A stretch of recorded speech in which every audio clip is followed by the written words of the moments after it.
A group of Auckland flatmates have been terrorised by paranormal activity in their house ever since they moved in. And in recent weeks it's got so bad they're facing some tough decisions. We called in psychic Jane Brebner to help. It's a lady, an old lady that lived here. It's an older essence that's here. But this wasn't just some bad-tempered old bat.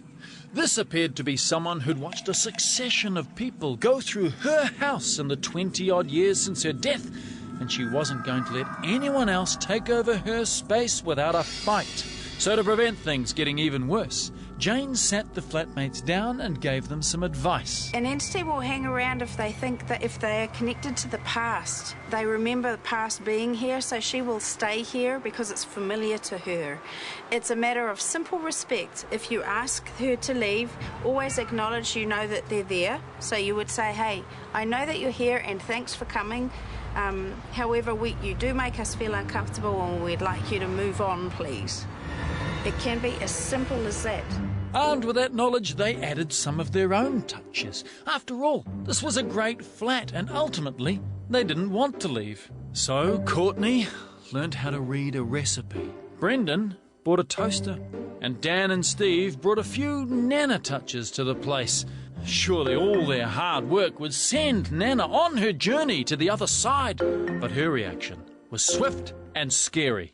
She's throwing things and turning on taps, and there's more bangs in the walls and things like that. It just becomes very uneasy, especially if you're at home alone and it's night time, and it just makes things more stressful.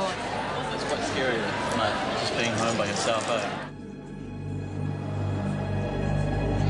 The flatmates' shocking revelations could not be ignored, so we at My House, My Castle decided to install a secret camera to see if we could expose this paranormal activity.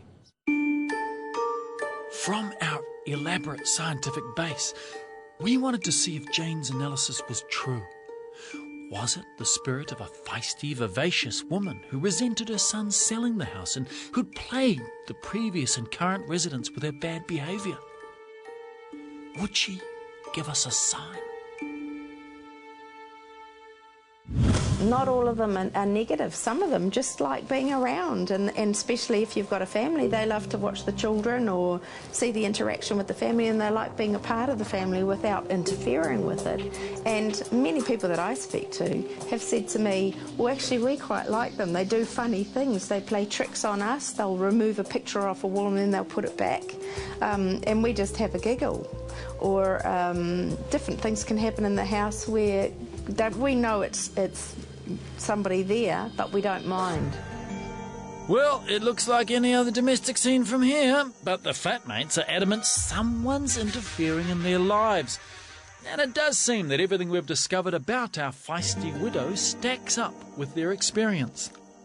She was harmless in the beginning. She was really lovely. She had a good energy about her, and I never had an issue, but since certain things, it's become more and more tiring to be there, and I don't think she wants to leave. I think she's just got some connection to the house. You'll always get the skeptics, and skepticism is good. It's healthy.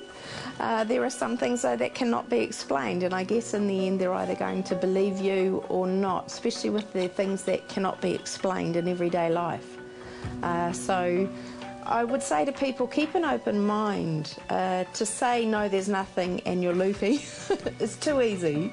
And I've seen so much evidence of things year after year now that I know for sure that certainly spirit is around. We went in with a healthy dose of scepticism too. Heck, we even called in the psychic, hooked up the hidden camera and shouted drinks at the pub, all to establish whether or not the flatmates were being hassled by a troubled spirit.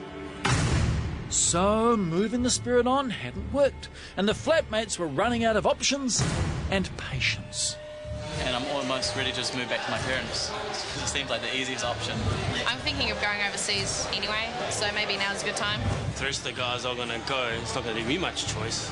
So was it another victory for our spirit? Several months later, we returned to the House of Horrors to find out. Courtney and Steve fled overseas. Brendan has moved back with his mum.